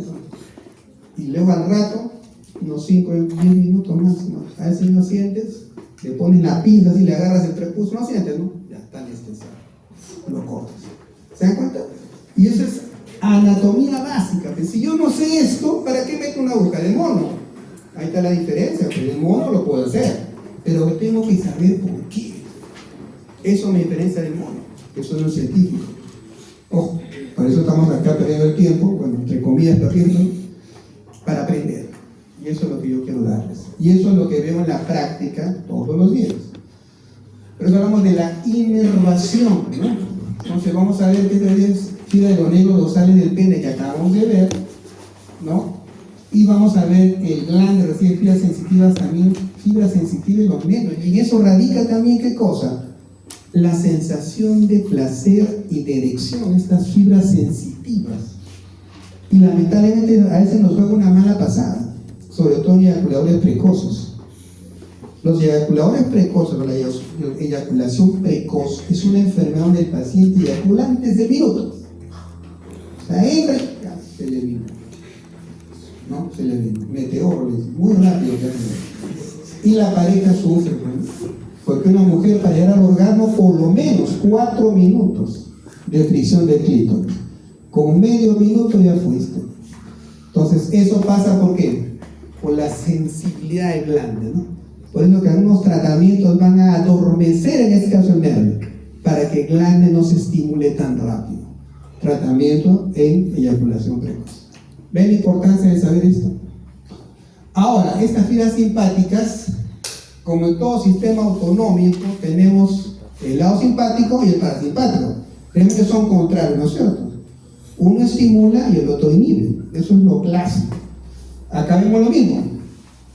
Las fibras simpáticas, ¿qué producen? Vasoconstricción de quién? Las arterias helicinas, que están en los espacios lacunares, ¿no? Y aumento del flujo venoso, lo que produce ¿qué cosa? Flacidez. O sea, cuando la sangre sale del cuerpo, de los cuerpos eréctiles, el pene cae en flacidez. ¿Esto produce qué? El simpático y la fibra simpática. ¿Y qué hace el parasimpático? Produce vasodilatación, lo contrario al simpático. Relaja el músculo liso de las arterias helicinas para que se llenen de sangre, aumente el flujo cavernoso y una comprensión venosa mayor para que la sangre no escape, generando ¿qué cosa? La erección del pene. ¿Se dan cuenta del efecto? Ahora la pregunta es, vamos a sacar los que están al fondo escondidos. A ver, ¿cómo te llamas tú? ¿Tu nombre? ¿Cómo? Isaí, papá de Fabetita, ¿no? A ver, dime, ¿cuál de los dos es el sistema que sería más amigo de tu erección? ¿El simpático o el parasimpático? ¿Por qué? Porque supone que el parasimpático es el efecto de relajación, como que descanso y... Cuando favorece la vasodilatación, ¿qué quiero decir en palabras? Que el cuerpo llena de sangre. Y eso es la erección. Entonces el amigo de la erección es el parasimpático. Y el enemigo es el simpático. Bueno, ahora pasaremos al escroto. Después del escroto haremos una pausa para que vayan a oxigenarse un poco y ahí volvemos. Que hay que avanzar. Entonces, cuando hablamos de escroto, estamos hablando de la mochila, ¿no? Del saco o bolsa donde llevo el contenido que me importa. Son un par de sacos, cutáneos y fibromusculares que contienen a los testículos y a la parte distal de los cordones espermáticos. Ahí está también el epidídimo.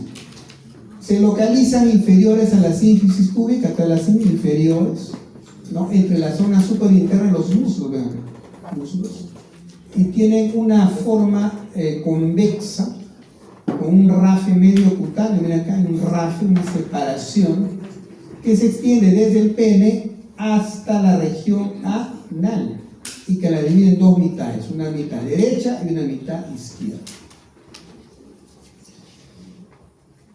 Miren, el escroto no es una bolsa. Ahora, este escroto también, casi comparativamente similarmente en la piel del pene, también tiene varias estructuras, 6 capas. ¿No? Vamos viendo cómo se continúa. La primera es la capa de piel, que es muy pigmentada, tiene que ser un color más oscuro que el color de la piel y es muy sensible. El vello del pubis representa una lesión en rombo en el hombre y en la mujer es un triángulo invertido, que es una característica sexual secundaria masculina. Eso de acá, a la hora de hacer la historia clínica, tienes que describir. Ya si tiene o no tiene la distribución romboidal de este vello púbico. Y la piel del escroto es una capa delgada, arrugada, que recubre los testículos y otros componentes del sistema reproductivo masculino. Y esta piel está recubriendo ¿a quién? Al dardos, que ya lo vimos. ¿Qué tipo de músculos? Músculo liso, ¿verdad? ¿Y qué función tiene esto? Ayuda a regular la temperatura de los testículos para una producción óptima de espermatozoides. O sea, es importante la regulación de la temperatura en el testículo para la producción de espermatozoides. ¿A usted se le ocurre por qué razón el testículo está externamente, fuera del cuerpo, y está internamente dentro del cuerpo como un ovario? ¿Por qué está fuera? Para disminuir la temperatura, ¿no? Pues si estuviera dentro, traería otra temperatura. Normalmente el testículo cuando está fuera, estamos hablando que estará pues en 36.5 grados Celsius. Cuando está dentro está a 37 o 37.5. Un grado de diferencia. Ese grado de diferencia es fundamental. Miren, un grado de diferencia es fundamental. Si un testículo no desciende, y esto para todas las chicas que van a ser mamás algún día, si un testículo no desciende, es un problema que hay que resolver. ¿Cuánto tiempo tenemos? 18 meses. Si al año y medio ese testículo no baja o no lo baja hasta la fuerza, serio problema. ¿Por qué? Porque al estar a una temperatura un grado mayor que estando en el escroto, ese testículo se puede malignizar en el futuro. Entonces ustedes, futuras mamás, cuando tengan su primer hijito, siempre revisen si los testículos están en su lugar, o sea, dentro del escroto. Si no están, hay que ver la forma de bajarlos. Y si no van a las buenas, bajan a las malas. Le hacemos una orquidopexia y lo bajamos. Pero ojo, antes del año y medio.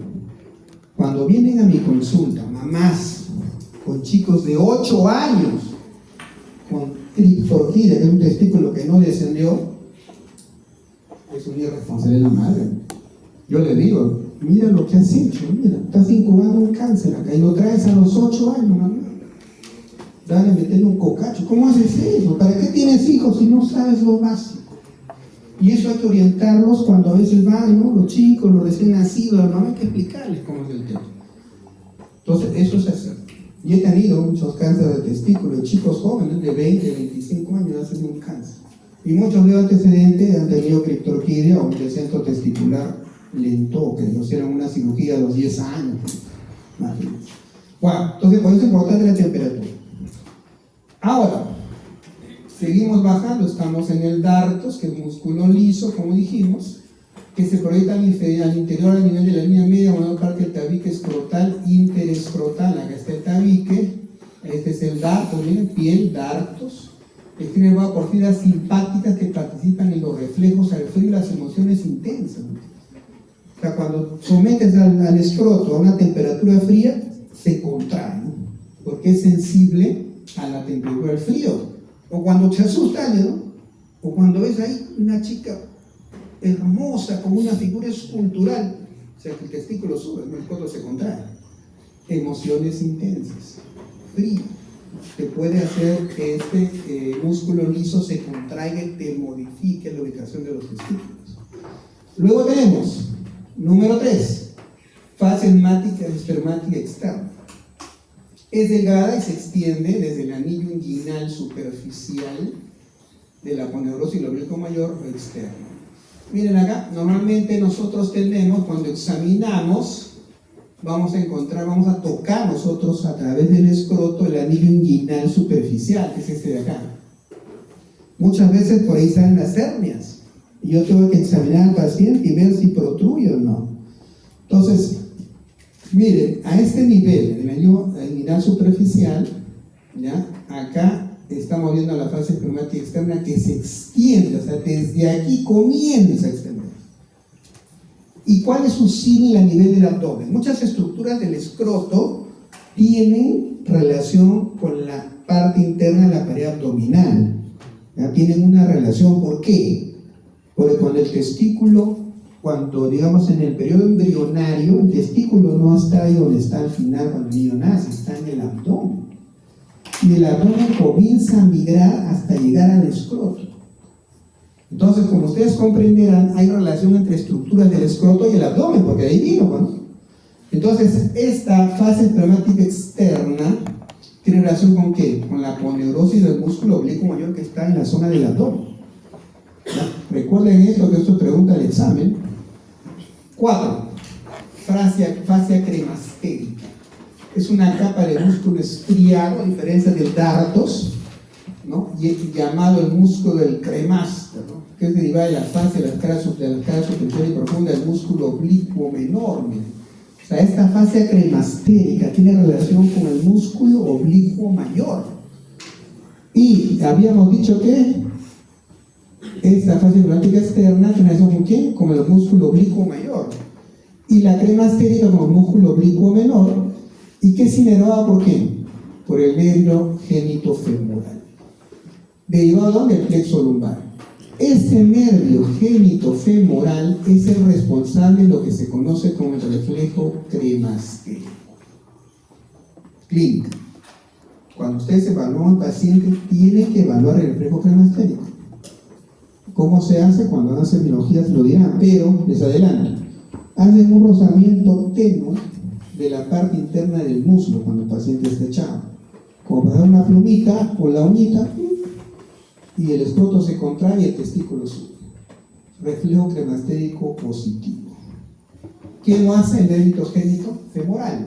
Y está a nivel del cremaster, la fascia cremastérica. Esta maniobra es fundamental. ¿Por qué? A veces llega a la emergencia un chico de 18 años con un dolor testicular. Me duele el testículo izquierdo.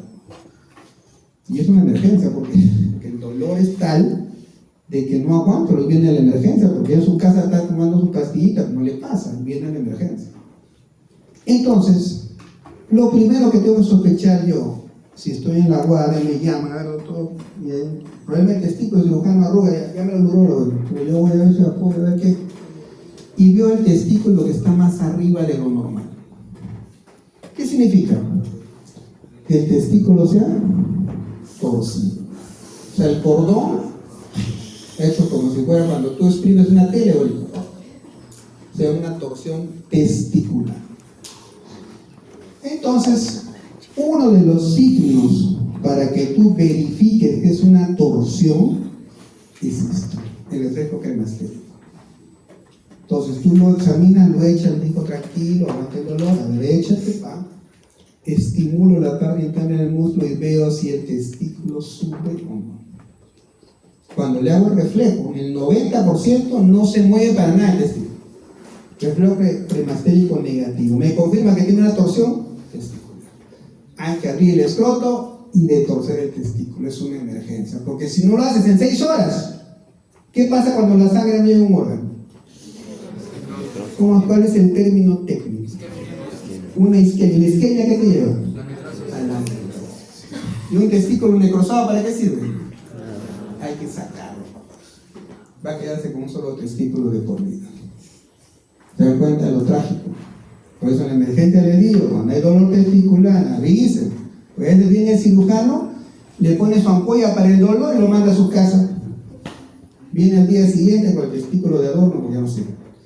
Entonces no hay que hacer maldades, ¿no? Para eso es el conocimiento teórico, no monadas, teórico. Aprendan la teoría para que sean buenos médicos. Si no, vamos a imitar nomás a todo el mundo. Entonces, continuando, tenemos la quinta capa, la fase espermática interna, que es delgada y laxa. ¿Proviene de quién? De la fascia transversal. ¿Ustedes han hecho ya aparato digestivo todavía? Ya saben los planos del abdomen. Viene de la fascia transversalis, la fase espermática interna. Entonces, haciendo un recuento ya. Fase espermática externa, ¿qué nos da?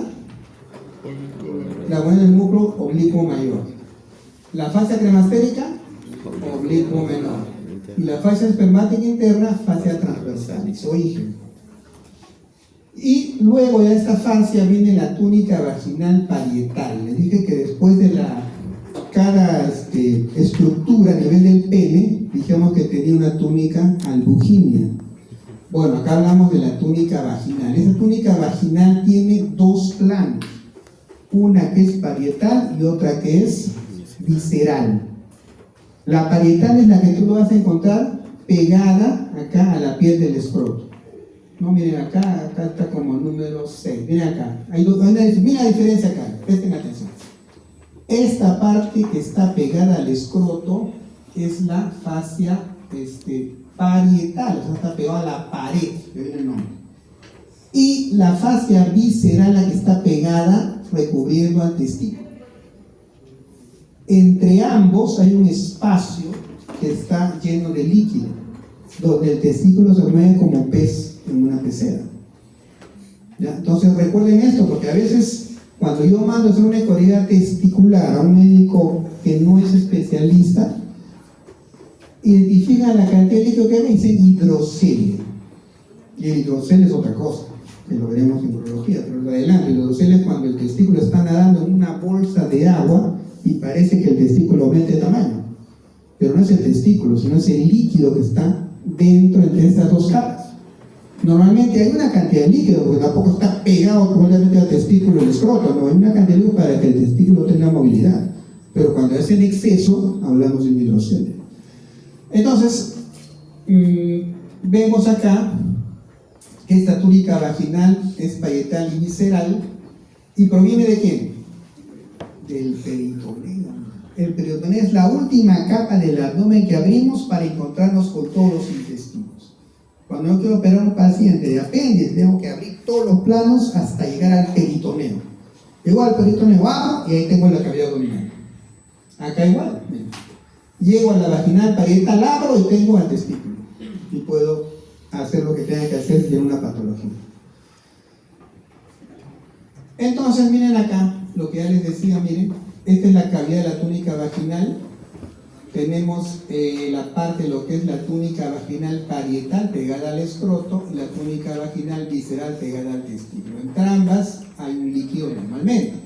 Entonces, este espacio contiene una pequeña cantidad de líquido transparente y es el remanente, dijimos, del peritoneo, ¿no es cierto? Que es arrastrar el escroto por el testículo a medida que desciende la cavidad abdominal hasta ubicarse en el lugar que le corresponde al año de vida, ¿no? Cuando nace. Vemos ahí lo mismo, bien, lo mismo. Tenemos acá la piel escrotal, tenemos el dartos, la fascia espermática externa, el músculo cremaster, la fascia espermática interna, y acá tenemos ya lo que es la vaginal parietal y la vaginal visceral, los planos anatómicos, y esto de todas maneras en el examen les voy a preguntar. Así que, de memoria. Luego tenemos también la vascularización del escroto, ¿no? Es decir, de ramas de arterias escrotales, las arterias internas, las arterias externas, además de la arteria cremastérica, que es una rama de la arteria epigástica inferior. Y las venas son homólogas o homónimas a las arterias. La inervación, ya hablamos del génito femoral, que inerva el músculo cremaster, dijimos, y el resto de las capas reciben ramas de los nervios inguinales, perineales y neurocutáneos, que están acá señalados, y también los nervios pudendos internos a este nivel, que dan ramas escrotales, y también a fibras simpáticas para los vasos y dartos, que van a dar los reflejos tanto a las emociones intensas como al frío, a nivel del escroto. Listo. Ahora pasamos a los testículos. Hacemos un pequeño break, ya de unos 3 minutos. Los testículos son las gónadas masculinas responsables de qué cosa, de 2 cosas: la producción de espermatozoides y la síntesis de testosterona. Estas 2 gónadas masculinas están ubicadas dentro del escroto que acabamos de ver, y cada una está cubierta por una capa de tejido conectivo, también llamada su túnica albuginea. Normalmente esta túnica albuginea del mismo testículo está casi pegada a lo que es la orina adherida, lo que es la túnica vaginal visceral, ¿no? Casi está ahí bien adosada, cosa que ambas cubren al testículo.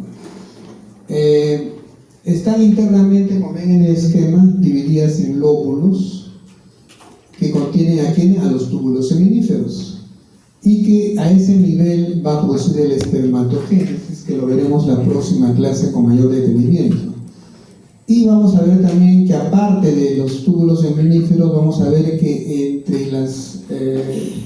entre esos túbulos seminíferos hay una zona intersticial donde están las células de Leydig, que son las que van a producir finalmente la testosterona.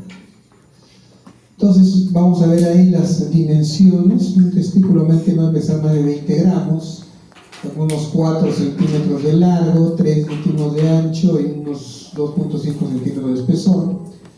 Tiene su túnica vaginal, como ya vimos, una cara externa o lateral y una cara interna, ¿no?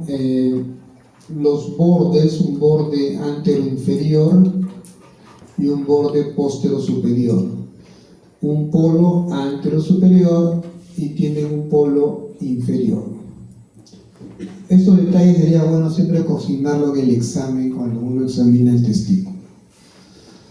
Los testículos per se tienen aparte unos anexos, llamamos anexos testiculares. Estos anexos testiculares son estructuras vestigiales embrionarias, ¿no? Que aparecen no en 100%, pero un 80-90% de los testículos pueden aparecer esas estructuras vestigiales. Cuando hablamos de vestigios, hablamos de estructuras que en algún momento fueron importantes durante lo que es el periodo embrionario, y luego de cumplir su función se atrofian y quedan como vestigios. A se refiere a los vestigios embrionarios.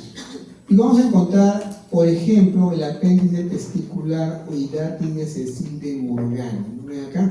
Miren el esquema, el testículo, y acá aparece este apéndice testicular. Y vamos a ver que es un remanente de quién? Del conducto embrionario de Müller. Normalmente en el periodo embrionario, usted ha llevado embriología ya, ¿verdad? Todavía. Bueno, en el desarrollo embrionario hay 2 sistemas, ¿no? El sistema o el conducto de Müller y el conducto de Wolff. El conducto de Müller tiene que ver con el desarrollo de las estructuras propias del aparato femenino, y el conducto de Wolff, las estructuras propias del aparato masculino.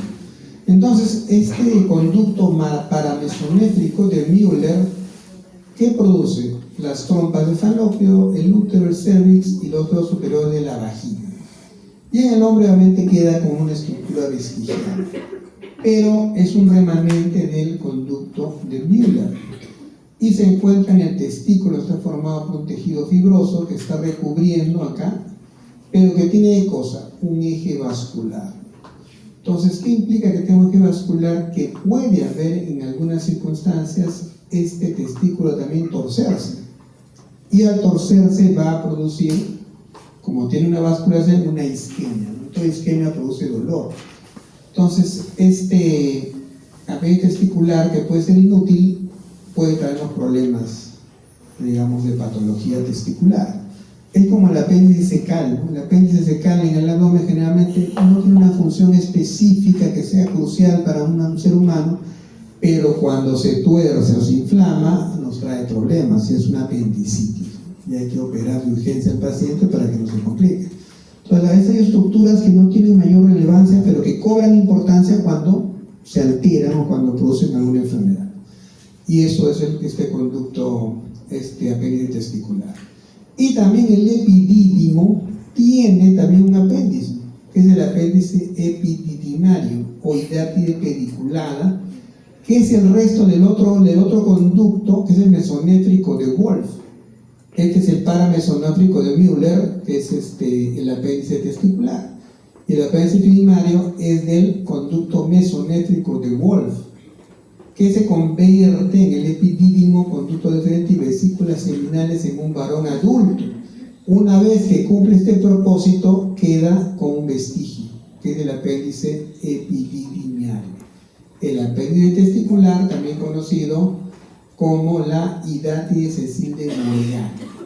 Nombres ya, digamos, nomenclaturas de textos más tradicionales.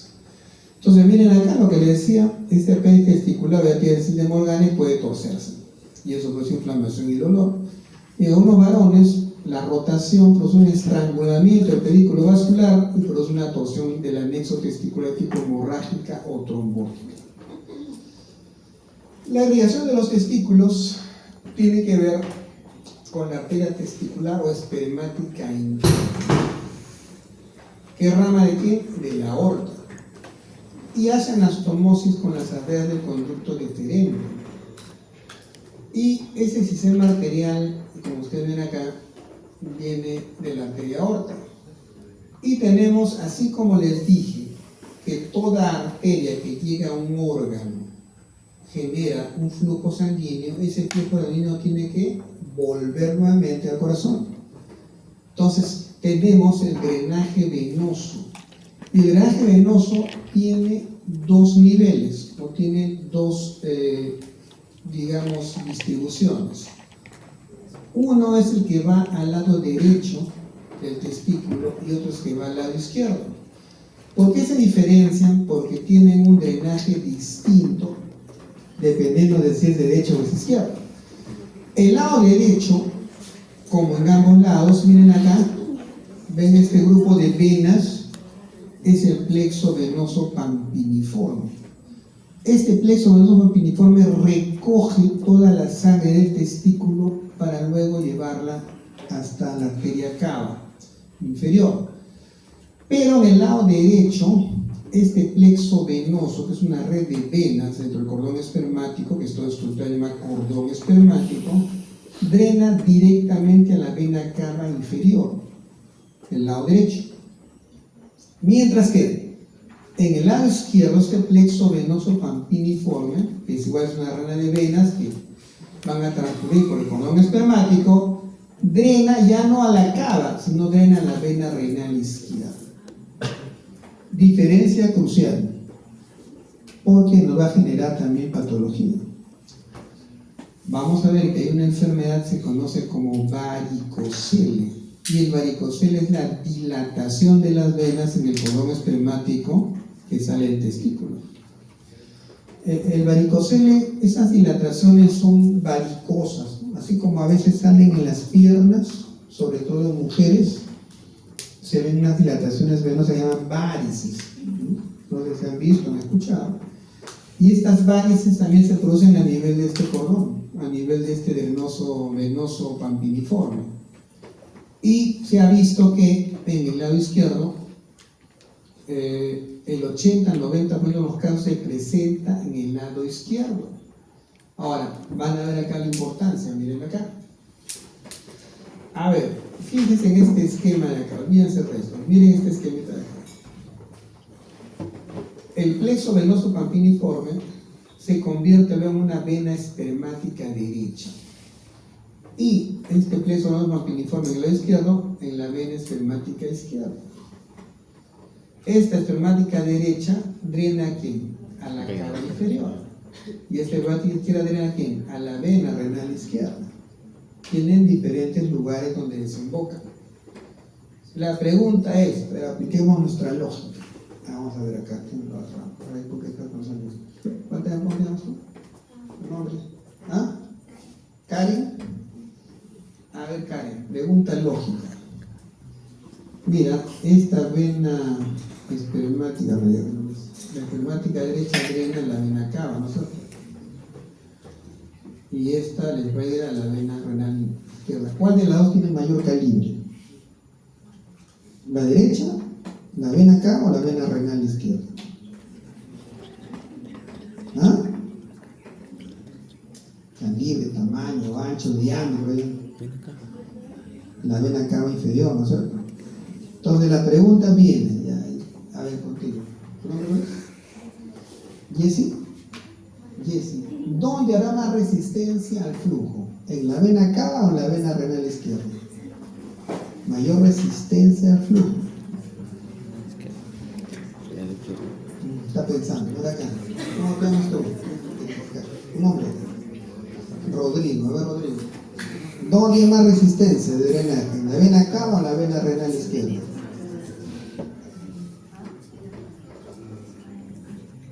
¿Qué resistencia? Primero está pensando en qué resistencia. A ver, la pregunta le va a manera de bruto. Imagínate, ya, ¿cómo te llamas tú? Dylan, a ver Dylan. Atención, escuchen todos, vamos al razonamiento lógico. Imagínate que tú entras a una piscina y vas a nadar de un lado a otro. Entonces tú nadas normal, comienzas a un lado, te tiras tus 25 metros y llegas al otro lado, ¿cierto? En una piscina. Pero imagínate en un río. Te tiras del río y vas contra la corriente. ¿Llegarás o no? No llegas. Mira que no sabes nadar, bueno, no llegas. Pero ¿dónde hay más resistencia? ¿En la piscina o en el río? En el río, papá. La vena cava es como una piscina donde llega la sangre, y la vena renal izquierda es como un río donde hay más resistencia, ¿entiendes? Entonces, como hay más resistencia y la vena es de menor calibre, ¿qué hace? Que tengas que tener una mayor presión para que puedas llegar a la vena renal izquierda, ¿no es cierto? Eso de por sí ya te crea un problema funcional, que tu vena espermática izquierda va a sufrir más que la derecha para poder llegar a desembocar en su vena mayor. Y eso de ahí se aúna dos cosas. Hay un sistema que se llama el bisatérico. ¿Qué es el bisatérico? Cómo la vena de mi pie llega a mi corazón. Comparen ustedes la vena de su cabeza, cualquier vena llega al corazón por gravedad, ¿no es cierto? Pero la vena que está aquí, ¿cómo llega hasta arriba?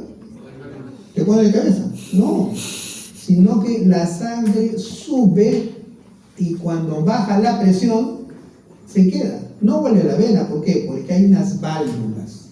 Unas válvulas que se abren hacia arriba y se cierran hacia abajo. ¿Me dejo entender? Esas válvulas hacen de que poco a poco la sangre llegue al corazón. Porque si no hubiera las válvulas, tus venas dilatarían en los pies y nunca llegarían al corazón. Eso pasa con varicocele. O sea, tienes válvulas incompetentes a nivel de la vena espermática izquierda. Entonces, eso es lo que pasa. Y eso se agrega al problema de la resistencia vascular. Y eso da como consecuencia una patología que es el varicocele. Y en un 90% ocurre en el lado izquierdo por el drenaje en la vena renal izquierda. Y cuando ustedes vean la patología, viene un varón a veces por dolor testicular en el lado izquierdo, lo examinas y encuentras las dilataciones venosas. El diagnóstico está hecho. Hay que operar. ¿Me dejo entender? ¿Es así? Entonces, esto es importante para entender la patología. Ahora, ¿puede haber varicocele derecho? ¿Puede o no puede? ¿Por qué puede? Porque solo dice que es el 90%. Claro, solo un 90%, un 10% sale en el lado derecho. ¿Y qué pasará? ¿Por qué pasará un varicocele en el lado derecho?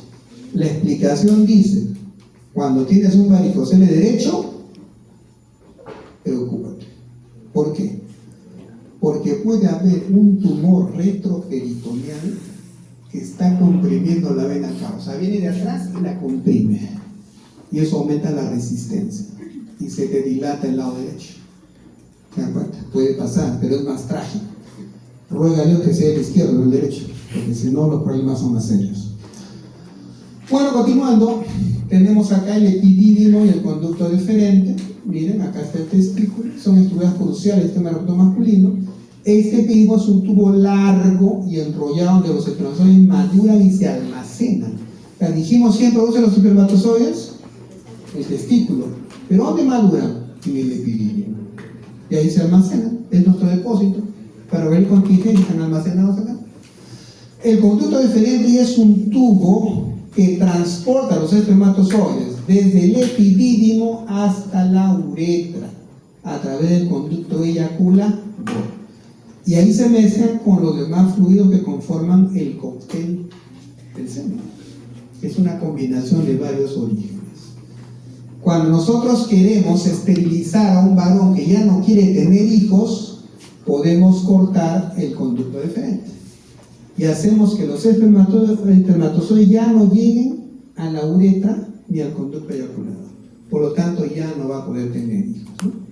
Es el equivalente a la ligadura de trompas en una mujer, pero en el varón es una vasectomía. Entonces tenemos ahí el epidídimo, miren acá, la cabeza del epidídimo, el cuerpo y la cola. Es un tubo estrecho formado por túbulos plegados, mira, están plegados, amotinados acá, situados en la parte posterolateral superior del testículo. La dimensión del epidídimo es de 5 centímetros de longitud por 1,2 centímetros de ancho.